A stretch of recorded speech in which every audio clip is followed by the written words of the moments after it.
Now, here he is absolutely eviscerating them on the whole sexist, racist thing, their virtue signaling, their fake moral superiority stances that they try to hold in everything. It's absolutely awesome. Watch this. You love to speak truth to power, and we always should, but you have completely lost the ability to speak truth to bullshit.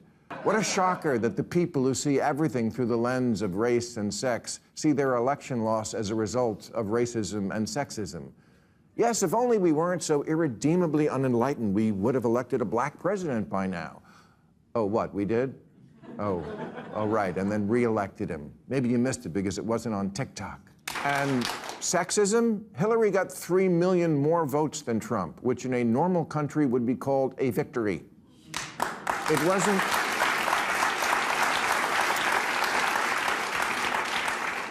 21st century sexism that prevented a woman from being president. It was the Electoral College. Democrats run for office as if the voters don't live here, as if they don't go to the grocery store and Starbucks and the office, but they do. They live here, and they actually see women and people of color, and it doesn't look like some patriarchal, racist nightmare. Do problems remain pertaining to racism and sexism? Of course. But a poll last year asked, if America is the greatest country in the world, more blacks and Hispanic Americans agreed with that than the white progressives. It asked if racism is built into our society. White progressives agreed with that at higher levels than black and Hispanic people. It asked if government should increase border security. Same result. Hispanic Americans are less okay with illegal immigration than whitey. The votes are in. They don't want your pity. And black people can't afford to indulge rich white people's need to endlessly flagellate themselves. They just want prices to go down and good jobs and the police when you call them. Black people, they're just like us. There you go.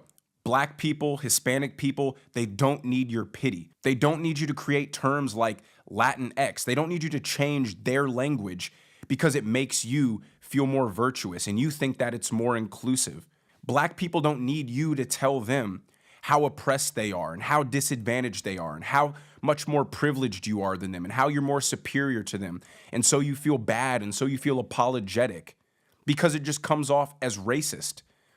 These are the people who are in favor of no voting ID laws because they legitimately think black people are unable to get IDs and driver's licenses. That's racist. These people lump entire racial groups into just these categories and then apply all of these characteristics to them. That's racism. By definition, these are the same people that'll tell you that illegal immigration is good because it makes them feel virtuous, because they're trying to let in disadvantaged people, while disregarding that an open border allows for fentanyl to come in and destroys our country. It allows children and women to be sexually assaulted and trafficked by the worst kind of people, bringing them across the border. It enriches the cartels. Other countries are literally emptying their prisons, mental institutions, and sending those people right up the southern border because we're just welcoming anybody and everybody without vetting them or anything, all in the name of not offending brown people. When you abandon common sense in favor of wokeness, it's going to turn off a lot of people.